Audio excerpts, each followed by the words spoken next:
Prologue. The beginning. A very heavy atmosphere was spreading inside the dragon carriage. The atmosphere was not heavy because of nervousness or caution. It was just plain awkward. To feel like it was reality with her skin, the girl softly pulls up on the blanket that was on her body.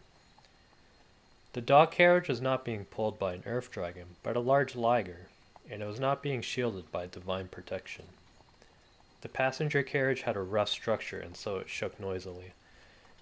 There weren't really good circumstances, but since they weren't in a position to spend all they wanted, they just had to deal with this. They already didn't even have too much travel expenses left anymore. Once their lives were at risk, they also had to use the money that they were hesitant to use at first because of guilt.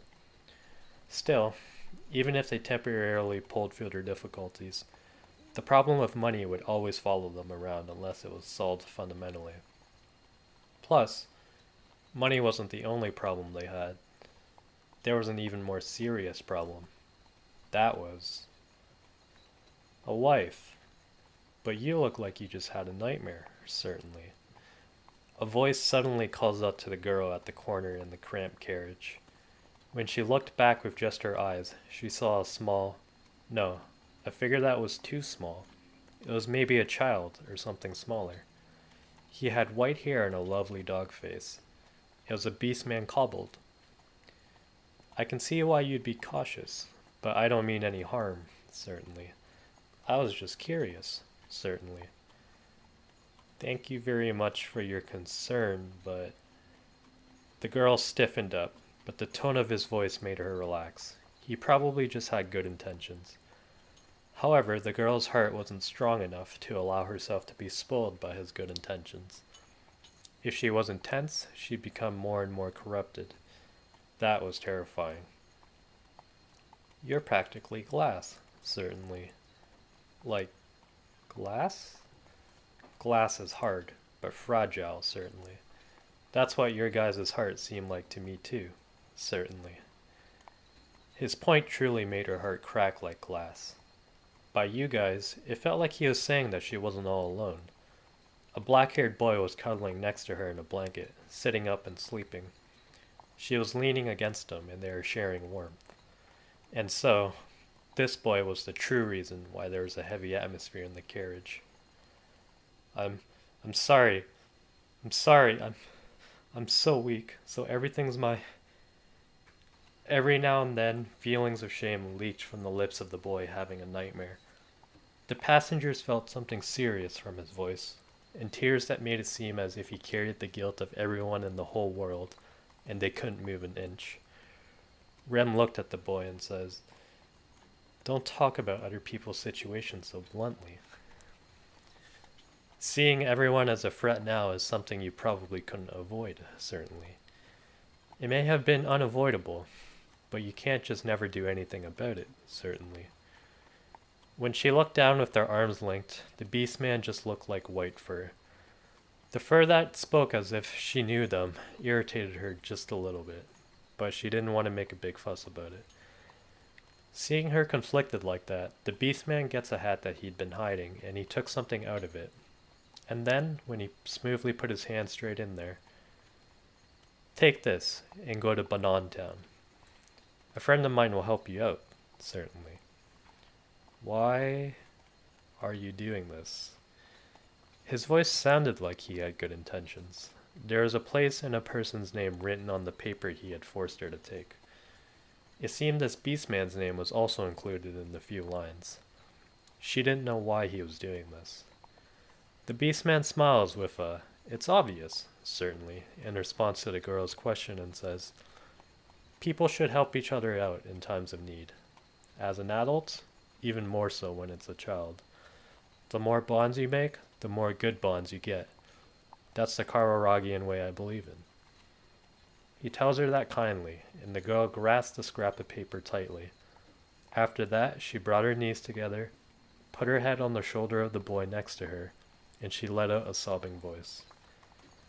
The beastman stares at the girl and the boy with kind eyes, and he patted their heads.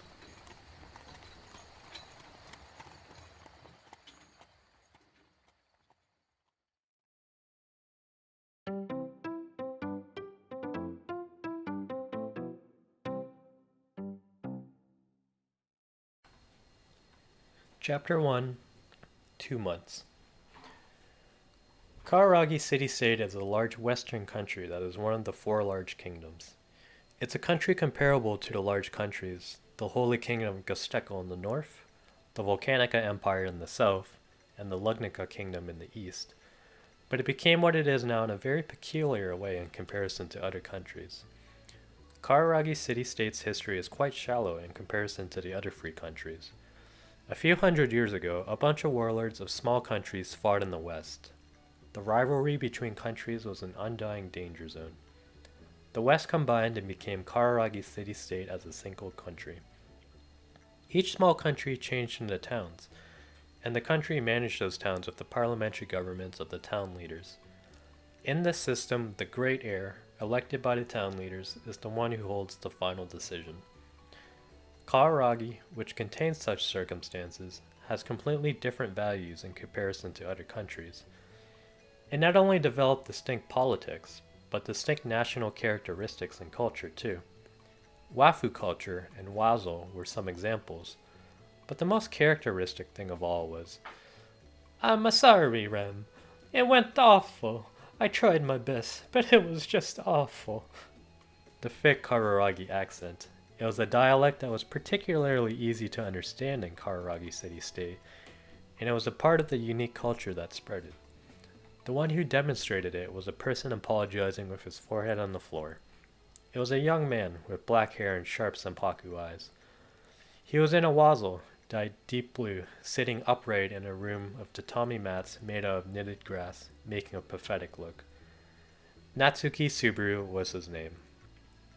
As you could tell from his terrible Kararagi accent, he didn't come from Kararagi. Although Subaru didn't come from anywhere in this world anyways.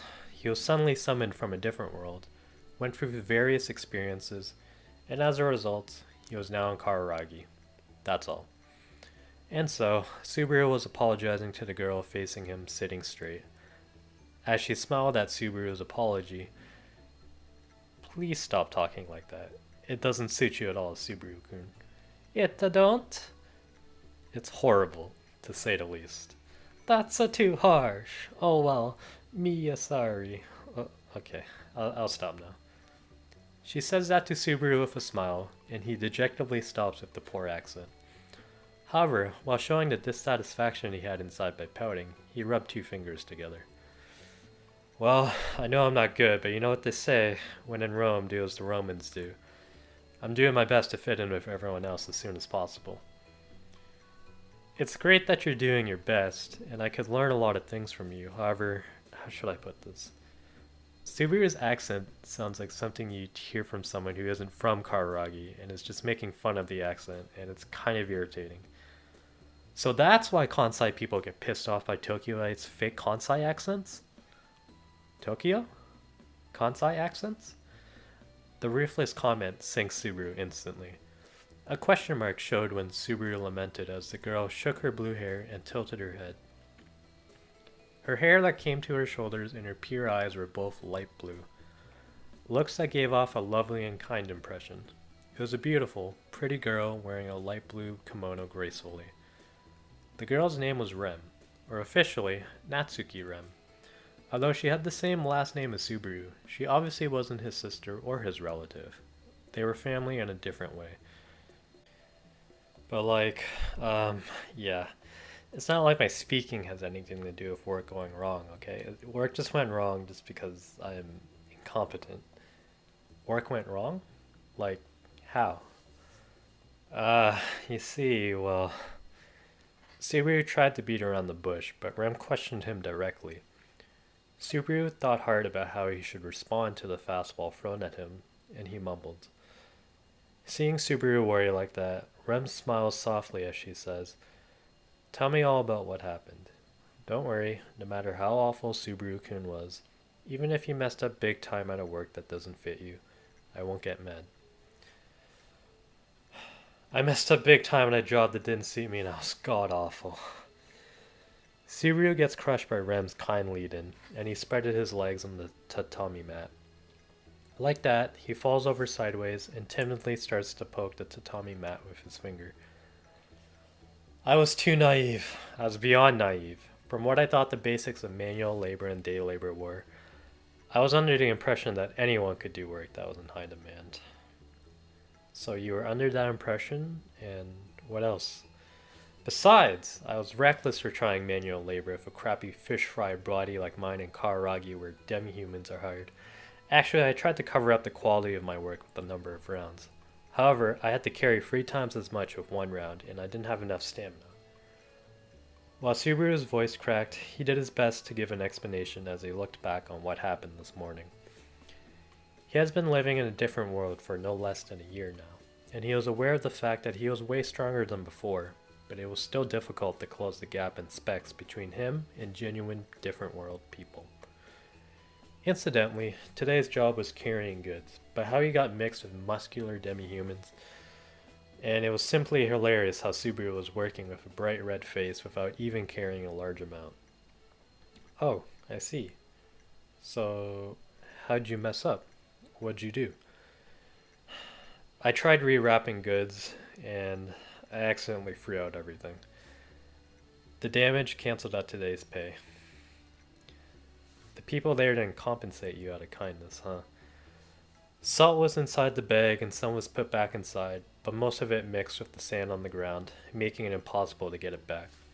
As a result, they were forced to cut the schedule short, and so he went home. Rem sighed at Subaru, who gave an awkward report with a gloomy look and said, I hope that you come across a pretty nice job, Subaru-kun. It really pierces the hell out of me when you say that. Wait, what about Rem? Why are you home at this time? What about work? Temple Elementary School is on break today.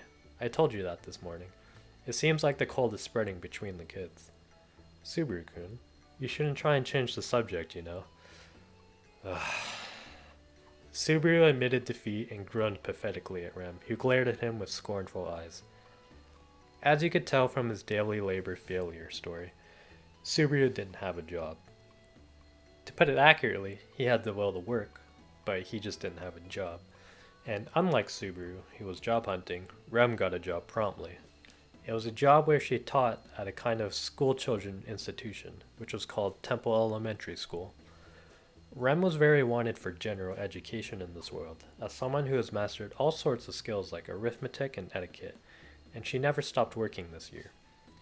You might as well say that Rem was contributing 10 times more than him in regards to getting by, although they were in honest poverty. There truly was a wide difference between her and Subaru.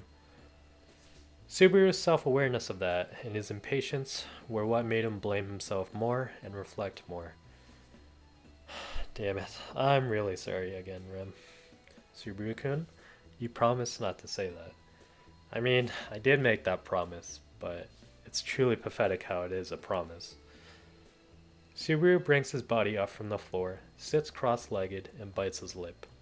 He was proud of Rem being needed by people around her and being useful. However, recognizing it and being spoiled by it was a different story. Not to mention, the one who wanted this, the one who wanted to live supporting each other was Subaru, after all. By no means was it to let Rem do all the supporting and get spoiled as much as he wanted. It's okay, don't worry. They'll all realize how amazing Subaru-kun is eventually. You just haven't found a job that goes well with your great talents yet, so keep trying, because I'll work for money. That's exactly how someone becomes a typical gigolo. Huh? Subaru-kun? Subaru bestirred himself and stood up before he melted in the huge, spoiling aura.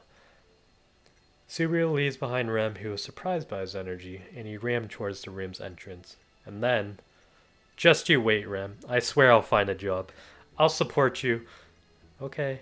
Please come back before dinner. Damn it! I will support you, you hear me? Rem waved Subaru goodbye and he rushed out of the room, out of the tenement house while being on the verge of tears. He puts on his Zorus and runs off to the streets of Kararagi. Job hunting, even in a different world. It was extremely difficult for people who were unqualified and had a blank period.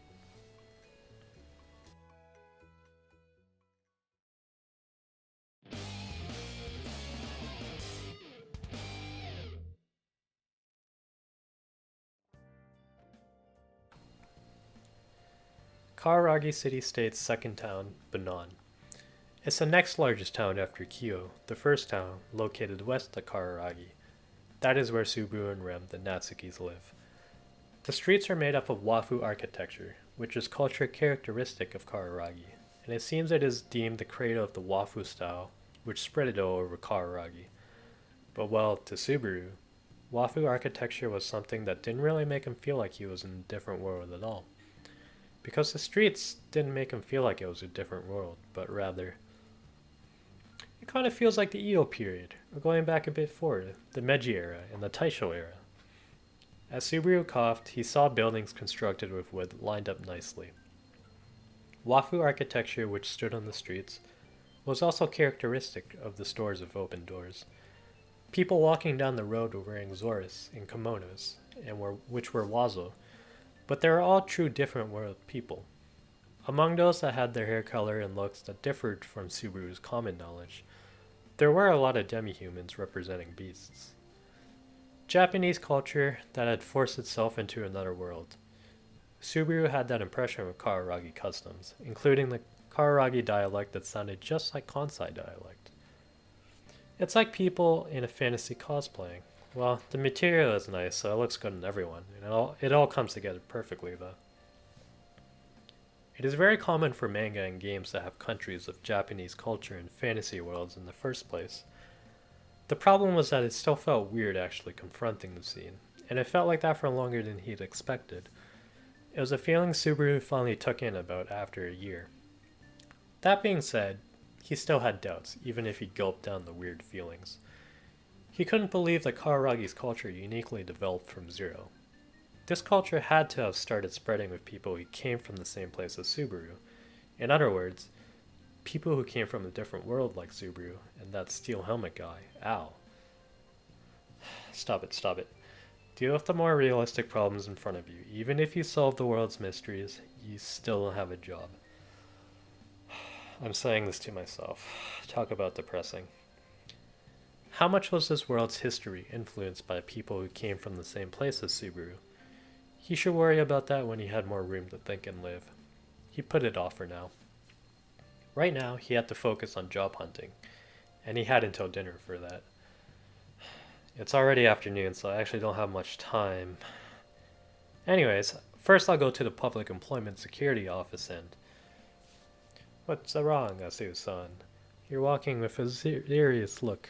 What a scary face. Don't be so rude about people's serious looks. Someone made a rude point about Subaru's face as he frowned and walked around town. Once Subaru turned around to see whose voice it was, he saw a tall man right beside him. He'd seen his face before. With that dog face, you must be Hal-san. Come on, man. Don't startle me. A dog, a face. Don't put the dat away. I'm a wolf of dogs. The one who opened his big mouth and laughed at Subaru's words was a demi-human with a wolf face, not a dog face. He was a tall one with black hair and a black kimono, and he bit on a golden kissaru with his black back teeth. A lot of ordinary dogs were petite, and he had the credibility to call himself a wolf as he was one head taller than Subaru. However, his eyes were always narrow slits, and if we're talking about dogs, he looked more like a fox rather than a wolf. The name of the wolf he called Hal-san was Halable. He was Subaru and Rem's neighbor at the housing complex tenement house they lived at, and you could say that he was the first acquaintance that they made up Banan. You look like you want to say, if you're not the dog, then you're a fox. Asu-san, you just don't know when to stop, do you? Don't make complaints based off people's looks. I really was thinking that, though. I am neither a kobold nor a fox. I'm a wolf. We are a rare species on the verge of extinction, so don't make that mistake. It kind of feels like I'm carrying the pride of a kind, you know? If you're going to carry it, do it a little more seriously. You'd obviously want to choose someone that could at least carry the pride. As for Subaru, pride, or at the very least the wolf's title, who were on the verge of extinction, wasn't something he'd leave in the hands of Halable. He may be taking care of them, but that didn't mean he'd immediately trust them. I can't chat with you right now. I'm burning with the will to work. Don't get in my way. Come on, Ase-san. That sure is a cold way to greet me. I'm really depressed, so stop it. Besides, even if you're burning with the will to work, you don't have a job. It's just cinders. I'm also really depressed, so can you not? Subaru's neighbor counterattack makes his voice crack. Halibal shook the Kisru in his mouth up and down. After that, he exhaled smoke. He exhaled smoke that entered his lungs and said, "Go ahead and get more and more depressed. A man that troubles such a good wife is hopeless. How brave of her to not complain once, even though her husband has no job and indulges himself in drinking. I feel bad for Rem-chan."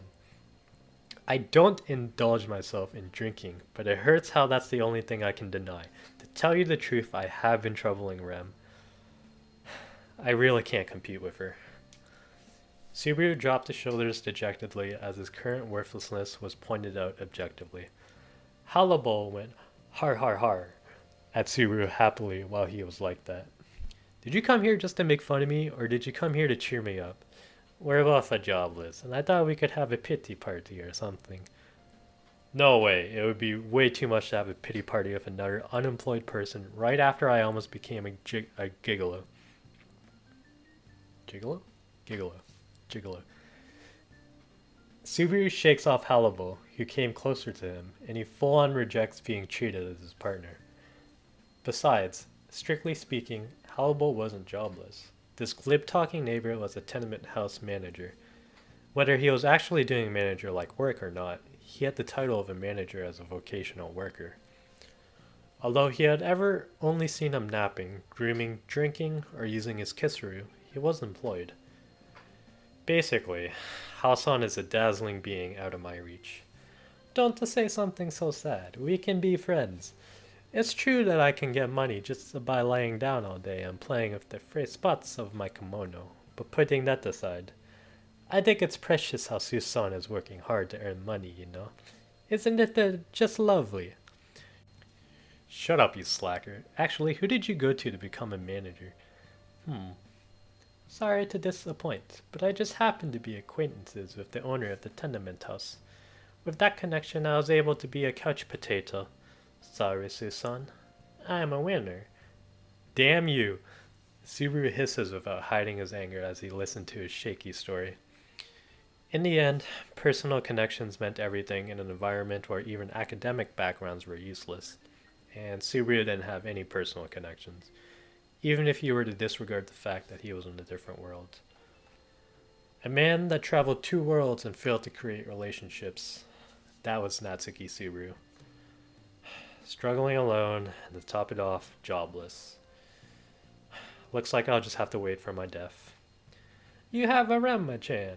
Struggling alone, is it? Exaggeration. Halibal suddenly opens his large mouth widely, and he bursts into laughter as he looks up at the sky. Subaru, seeing that dog face in the corner of his eye, sighed deeply. Look, you know my situation. I'll be going job hunting. My goal is a disposable income of 15,000, and the condition is that I pay for traveling expenses and I put it into pension and insurance.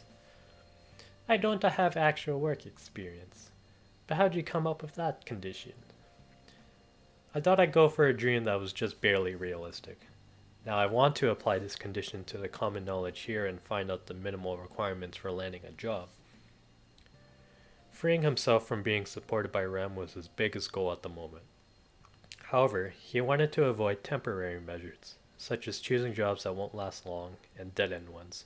Subaru's job was to get a job that he could do for his whole life, one that he could do and be proud of as a family head. And so, I came to the Public Employment Security Office. Out of the Banan town areas, at a place away from the crowded, thriving street, there was a store. It was the employment agency, which Subaru called a Public Employment Security Office.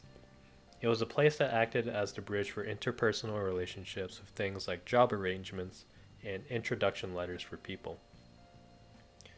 There were several employment agencies in Banan, but Subaru always used the same one. Because of that, he was friends with the shop owner. Ugh, it's a dimwit. The moment he showed up at the reception desk, the man in the shop suddenly welcomed him harshly. Well, that's one rude way to greet a client, and you shouldn't use such a cruel nickname. You're the one that's so rude. You screwed up at the goods carrying scene, didn't you? I was told to never refer such a good for nothing again. The foreman told me to take care on the way home. I didn't want to know about this side of him. Subaru collapsed as he was called incompetent, and a lizard-faced man is what appeared before him. He was a lizard man. Lizards weren't rare demi-humans, but he was so fat that he had a strangely large width, and so he looked more like a frog rather than a toad. It's characteristic of him to wear a cute apron. Crane Donahue was his name, and he was the owner of this employment agency officially recognized by the town. Employment agencies officially recognized by the town were scarce, and it was known as conscientious work. However, the man that was supposed to be conscientious looked down on Subaru in an annoyed way as he said, "How do you mess up at carrying our goods? You're gonna become a job hopper at this rate." Well, you see, I was totally focused on trying to do as much work as others, and daily allowances have fixed rates. You could have made profit by sitting back and letting everyone else do the work. That would be unfair. I don't really want to do something unfair. Why are you so insistent? I don't care if you do a good job. Good grief. Subaru grumbled to protest, and Crane folds his chest. Then he suddenly noticed someone standing behind Subaru. "Oh, it's Hollowbo. Sorry for not contacting you for a while." "Oh, it's fine. Don't worry. I just came to check on Susan's future." Future. Well, anyways. Subaru cleans off his knee, stands up, and compared Crane and Hollowbo. After that, he pointed at Hollowbo and tilted his head as Crane. "Wait, you know this playboy?" "Playboy, a playboy. Why does it have such a lovely ring to it? From now on, I'll be calling myself the Eternal Playboy. Does it sound good? Does it sound bad?" What's bad is that you actually like it.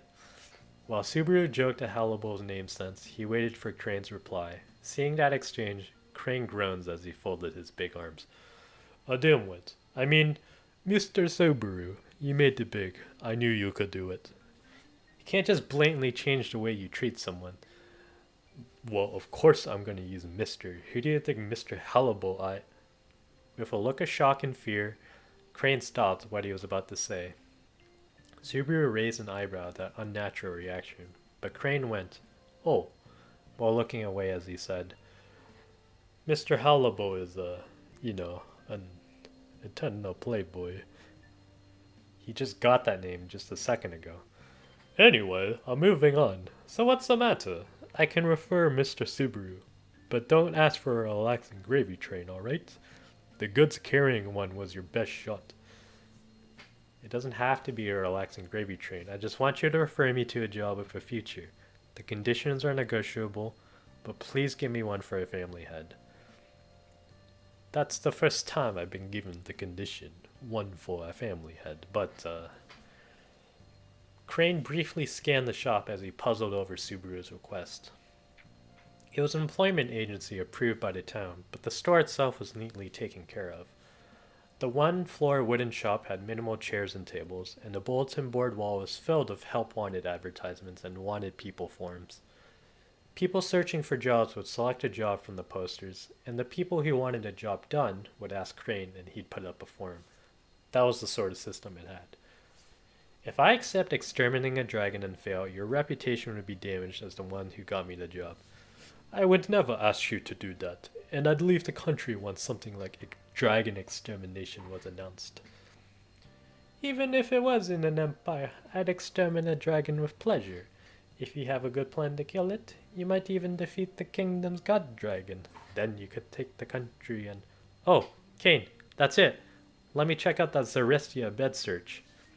Subaru's voice interrupted Hollowbo, who lit his Kisoro and puffed it. Subaru approached the wall dramatically, and once he tore off the poster, he read the contents aloud. Okay, let's see. Recruiting investigators for the bed of the Great Spirit, Zarestria.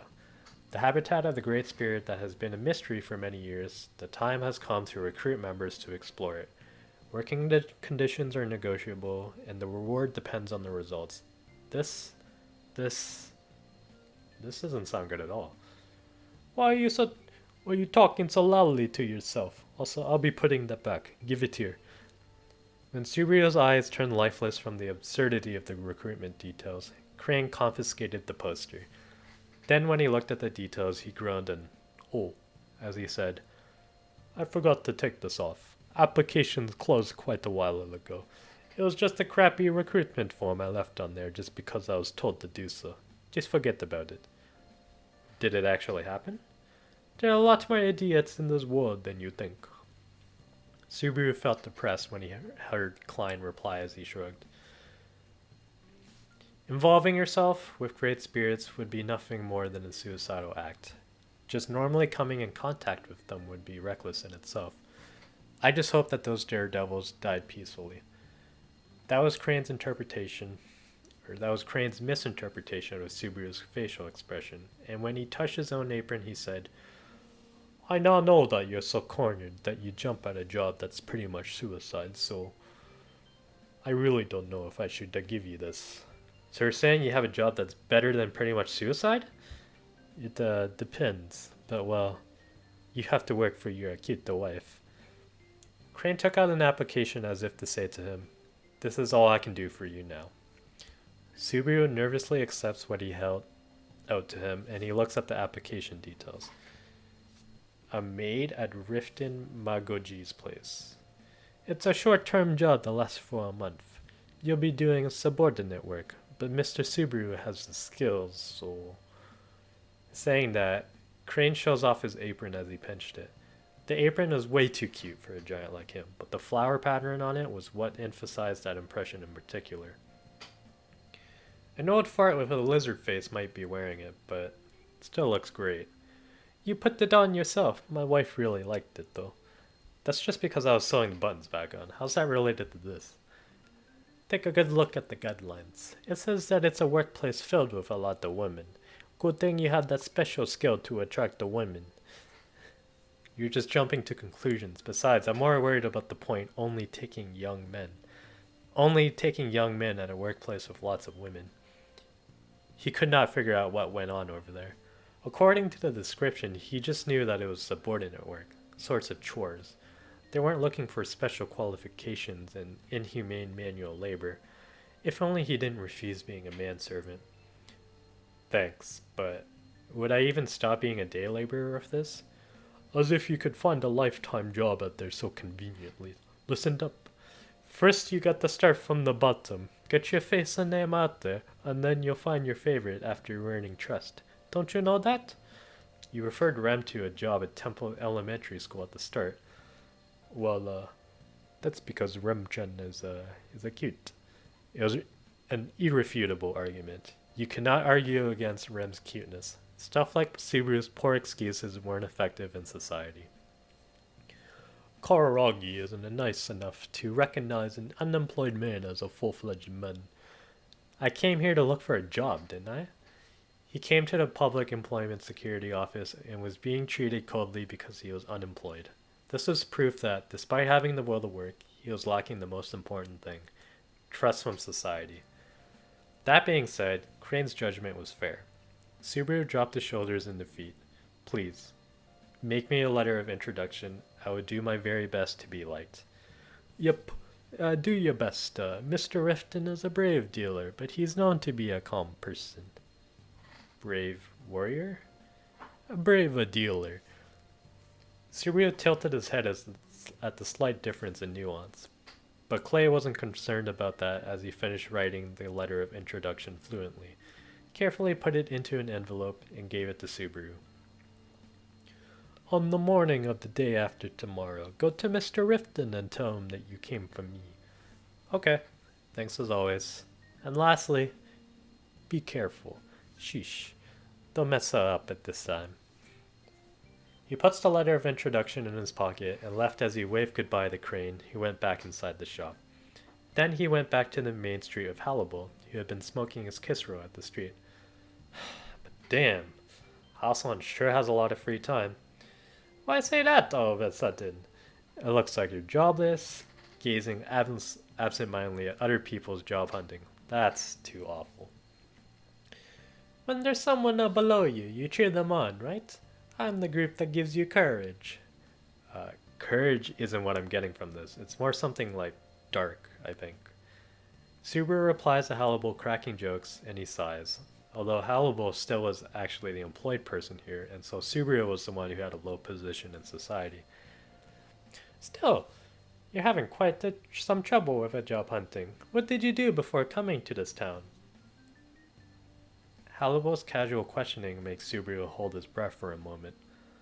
However, he quickly smiles to hide his hesitation and went, Well, I moved from place to place in Kararagi with Ren. I'm glad we settled down in this town. It's thanks to you that we were able to rent a tenement house. You're a lifesaver, man. About that, you should thank Elder instead, the one who referred you. Connections are a way of life. If you're blessed with them, that shows you have something to offer. About that, I don't have much to contribute at all. It's all thanks to Rem. Subaru replies as he thought, That's the only thing I'm 100% sure about, and he stretches lightly in the crowd. As he was temporarily relieved of the burden he had thanks to getting a job.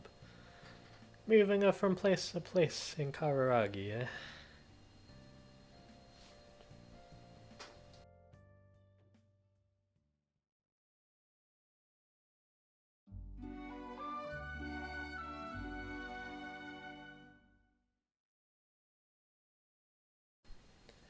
Sorry, Ram.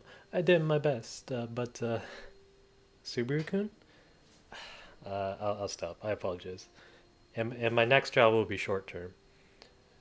Subaru was sitting straight on the tatami mat. He showed the letter of introduction he got from the employment agency at the Rem, who had been working in the room's kitchen for the evening.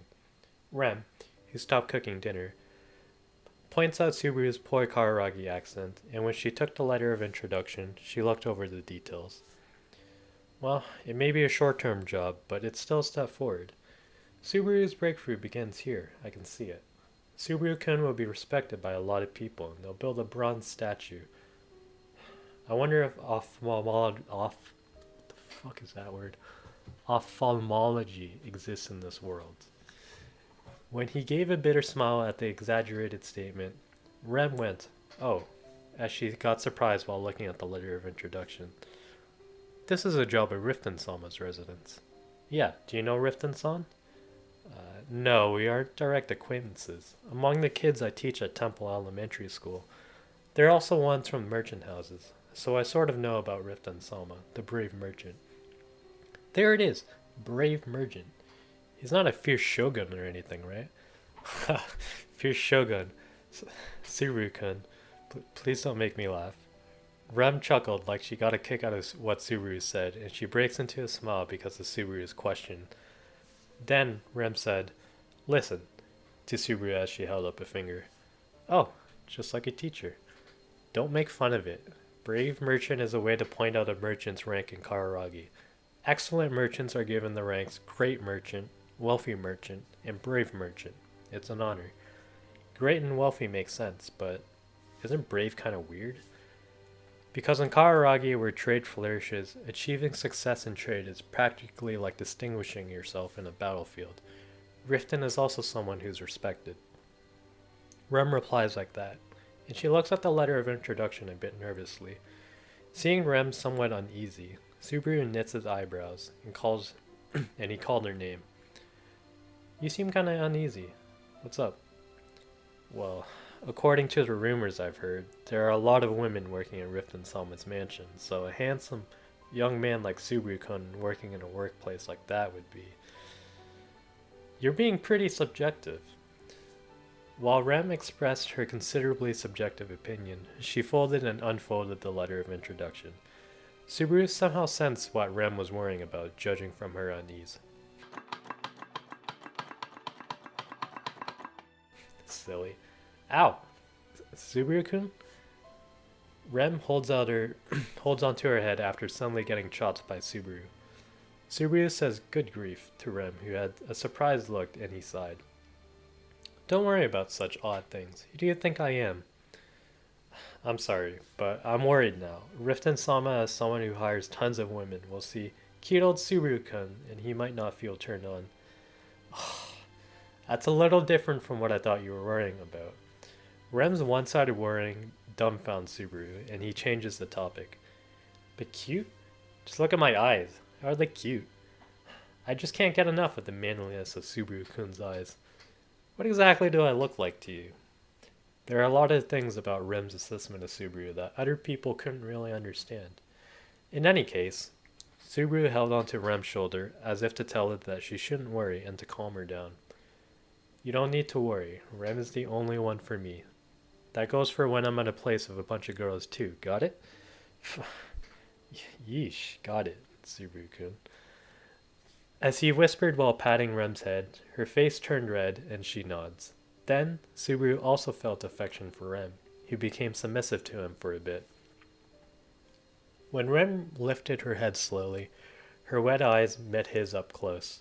They got closer and closer, close enough to feel each other's breath. Then, a pot whistled.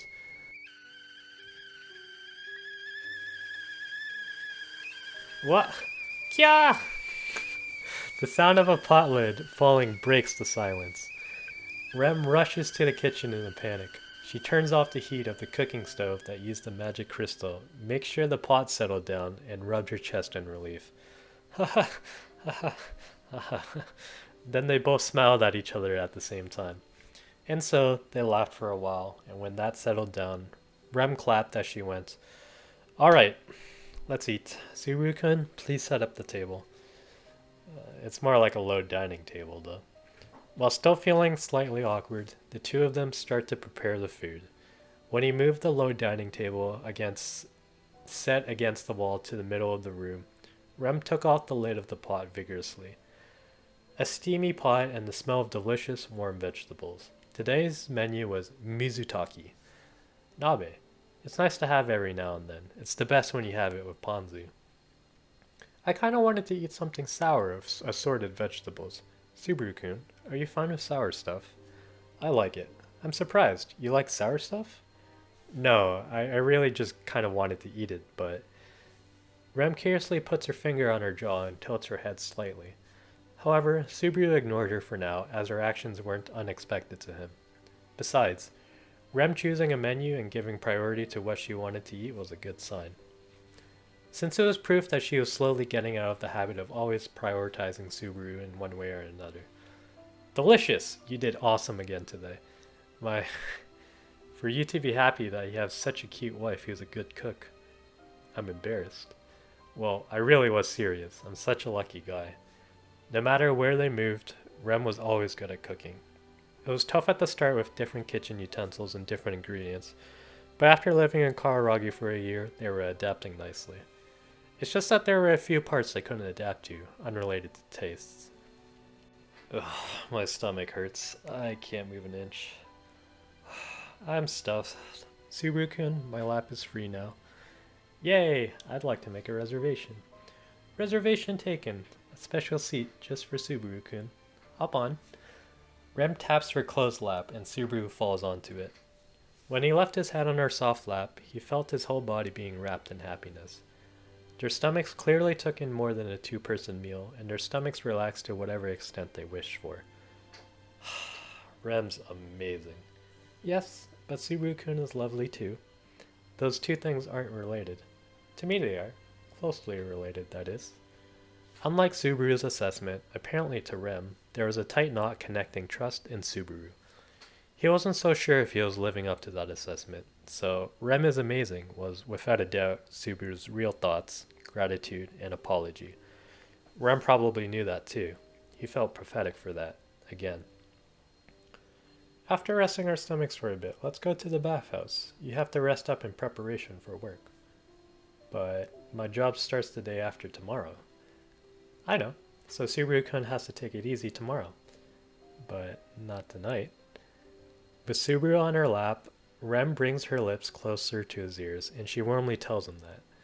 The warmth of her voice makes Subaru feel the chills, and his ears turned red. Rem, you're amazing. Yes, because I'm loved. Subaru lets out a whisper, and Rem replied to him while looking embarrassed. Although, Subaru did notice that Rem's ears were also bright red.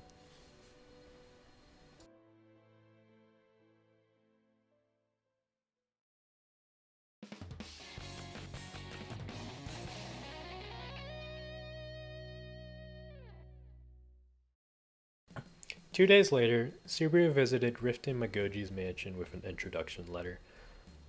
Man, as expected of the rumored Magoji Palace, it's huge. Subaru, who showed the letter of introduction at the residence main gate, and who was let in by the gatekeeper, showed his admiration like that. A residence in the north side of Banan, nicknamed Magoji Palace. Buildings of Wafu architecture were usually one-story buildings, and Magoji Palace was no exception. The palace, conspicuously built on vast land, looked just like a daimyo's mansion that showed up in historical plays. Let's see. Walk to work takes almost an hour. Uniform is covered in your payment. Thanks to the letter of introduction, Subaru was hired without problems. He had an interview just in case, but the mistress arranging the servants looked at Subaru and just gave him the okay. The deciding factor was unknown to him. In any case, Subaru was employed as a novice choreman, put on the uniform he was given as he felt nervous with the new job, and his co-workers he met with for the first time, and he stepped forward towards his new workplace. Magoji Palace was the place, but just like the guidelines said, there was an overwhelming amount of women. At the very least, Subaru didn't see any men at the palace other than the gatekeeper. The gatekeeper wasn't even inside the court, so Subaru truly was the only man at the residence. He couldn't count the amount of female co-workers on his hands and toes, let alone on just his hands. It sure was an imbalanced workplace. Still, it had nothing to do with what Rem was worrying about. Subaru wasn't trying to do anything to his female co-workers, and most of the women were married. However, that was if he overlooked the fact that there were other problems constantly coming up. Natasuki-kun, hey, can you do this for me? Oh, Subaru-kun, come here, come on, help me. Kya! Subaru-chan, you handsome man. That's it, you sexy guy. Then, shrill voices. He was still a bit hesitant to call them that, but cheers like those came from all over the palace. They were all cheers coming from Subaru's co-workers that were working at the palace with him. Even Subaru liked getting attention from men in the opposite sex. He did, but... Ha ha ha ha! What the nice butt. Adoya! He gets his butt pat as he passed by. No, he gets his butt rubbed relatively hard and he shrieked. He immediately turned around as he held onto his butt, but the offender had already disappeared in the direction of the corridor. Subaru was disgraced while not knowing what to do, and he broke down and wailed his heart out at the wall of the corridor. Impressive sexual harassment. That's an environment with Osaka grannies for you. Yes, his face was covered with tears as he cursed his own bad luck of jumping into a place infested with demons. Subaru's butt was rubbed just now by Osaka old ladies. In Kawaragi, they actually had nothing to do with Osaka, but the women were close to that in terms of their nature. Still, he didn't know who the offender was. All of the women at the Magoji Palace were suspects, previous offenders, habitual offenders. Subaru was thrown into a pack of hungry tigers, and sadly, he was nothing more than a shaking bunny. Since, regardless of the humans and demi-humans, this workplace was at the mercy of middle-aged women and no one else. What is he, a cougar lover? That's a pretty close-minded judgment. The wall, listening to Subaru's complaints, answered him. Not. A rich, low voice came from behind, and it came from a man that appeared there. And since it was a man's voice, and as it was in the residence, the candidates in the den were narrowed down at once. If it wasn't the gatekeeper, then it had to be an intruder. Please, someone get help! Unfortunately, you are the only one that can answer. Right now, you are the only one who can save yourself.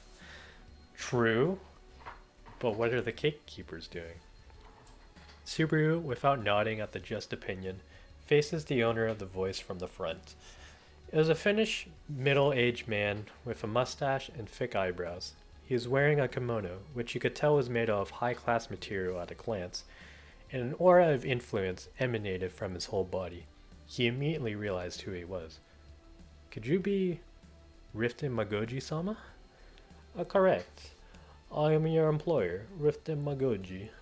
Now you don't have to be so respectful. I just came to see the newcomer after finally finishing my work outside. The man, Riften, calmly nods at Subaru's point as he felt on his mustache. Just earlier, even though he didn't know his identity, he had still acted impolite and he didn't even mention it. So, he must be a tolerant person. Thus, Subaru talked about the doubts in his mind, making use of his tolerance. Master, if I may call you that, I'd like to ask, are you into cougars? You're pretty direct. However, that's a misunderstanding. Subaru's suspicion that the work environment was too reflective of the employer's tastes makes Riften shrug his shoulders as he went, good to grief. And then, when he took a deep breath, women are delicate and beautiful. Just touching them makes me feel at ease. That sense of security is irreplaceable, and their open-mindedness gets more charming as they age. Don't you think so? My butt's been touched close to 1,000 times in the past few days. That's because you have a nice butt. You're too biased with your workers. Hit it, and you'll hear it. I see. So that's why Mr. Crane gave me the letter of introduction. I understand. He was gaining understanding without showing any concern for Subaru. However, Subaru, the main person, was not understanding anything. Well, regarding the work environment, I've come to the conclusion that Master is a cougar lover. That's a side of misunderstanding. One day I'll clear up your misunderstanding and you'll truly understand me. Actually, I'd like to see if you really will stay here until that time comes. That's really suggestive. Why do you feel that way? You think you're the only man I've ever hired at my palace, huh? Riften laughed lowly, as if the inside of his throat trembled. When Subaru looked at him with his appearance, he vaguely felt like he looked like an evil Edo period prefectural governor. As he had that thought, I just thought that all the men couldn't take sexual harassment and disappeared. Although this is the first time I've heard sexual harassment, I can roughly imagine what it means. And let's just say that I won't deny your guess. Basically, he was saying that Subaru was chosen as one of the periodic sacrificial scapegoats. It was already bad enough that the workplace was full of girls, so it would be surely a rough environment for a man with no resistance to sexual harassment. The more one had pride as a man, the more devastating the mark would be. Still, in comparison with all the other men, you're kinda tough. I expect good things from you. Thanks. Once Riften tapped Subaru's shoulders, he started to leave the corridor, leaving him with doubts. Subaru watches him leave, and he curled his lips as he thought about his employer's eccentric nature. Perhaps a human needed to sacrifice their human nature in order to become great. Or maybe, since he had senses that are different from others, his results were recognized as unique and he is able to move up in the world. Subaru touches the shoulder Riften tapped as he said, "In any case," and sighed. Even if he has great expectations of me, he's only going to be disappointed. Subaru's listless whisper reaches no one, and it disappears into the wooden floor. Subaru-chan, come here for a second. Okay, I'm coming now. When Subaru heard a yell from afar, he started to run as he changed his expression, as if to say, there's no time to stop moving, to his job at this busy mansion and to his co-workers.